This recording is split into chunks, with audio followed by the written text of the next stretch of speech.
আসসালামু আলাইকুম বন্ধুরা, আজকে আমি ক্যামেরার কাছে আসছি। আমি মূলত দেখাতে চাই মিউইংটা কিভাবে করে। মিউইং মূলত আপনার জিহ্বা দিয়ে আপনার উপরের যেই তালু আছে মুখের সেটাতে চাপ দেয়া, প্রেসার দেয়া। এটা মূলত হেল্প করে কিভাবে, এটা আপনাকে মুখ দিয়ে নিঃশ্বাস নিতে দেয় না, এর মাধ্যমে আপনি শুধু নাক দিয়ে নিঃশ্বাস নেন।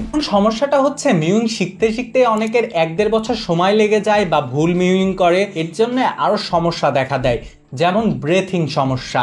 শ্বাসকষ্টে কিন্তু মিউইং এর জন্য অনেক বড় একটা সমস্যা হইতে পারে, আর এইটা কিন্তু ঠিক হইতে মিউইং এর মাধ্যমে অনেক দিন সময় লাগে। আর মানুষের মূলত মিউইং এর ইফেক্ট পাইতে লেট হয়, কারণ তারা ঠিকঠাক ভাবে জিনিসটা করতে পারে না। মিউইং এর জন্য আপনার জিহ্বাটা একদম সামনে থেকে, সামনে মানে আপনার দাঁতের এখানে একটা গ্যাপ থাকবে,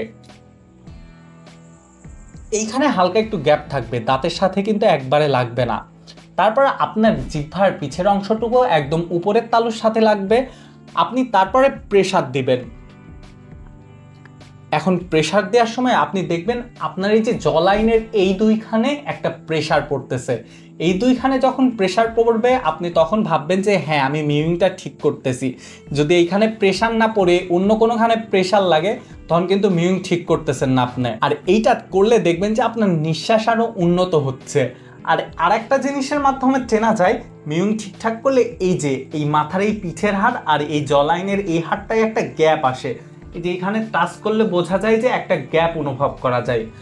এর জন্য মিউইং করতে হবে ঠিকঠাকভাবে। মিউইং ভুল করলে তার মানে জিনিসটার ফলাফল কোনোদিনও পাওয়া যায় না। আর অনেকদিন মিউইং করতে থাকলে দেখবেন আপনার তেরা বেঁকা যেসব দাঁত আছে সেগুলাও আস্তে আস্তে সোজা হয়ে যাচ্ছে। আমার এইখানে নিচের পাটির অনেকগুলা দাঁত ছিল বেঁকা তেরা, সেগুলা কিন্তু এখন অনেকখানি সোজা হয়ে যাচ্ছে, কারণ আমি 1.5 বছরের উপরে করতেছি। জিনিসটার ফল যে একবারে পাবো এমন না, জিনিসটার ফল পাইতে হইলে কিন্তু একটু সময় দিতে হয়। মিউইং বলে তো কাজ করে আপনার এই যে কপালের এই হাড়টা, এইটা কিন্তু এইখান থেকে নামতে থাকে, আর এই জ লাইনের এই জায়গাটা তার মানে এটা অনেকটা সোজা হয়, তাই জিনিসটা করতে একটু সময় লাগবে আর কি। যাই হোক, আমার আজকের ভিডিও পর্যন্তই, দেখা হবে পরে কোনো ভিডিওতে। টাটা, আল্লাহ হাফেজ।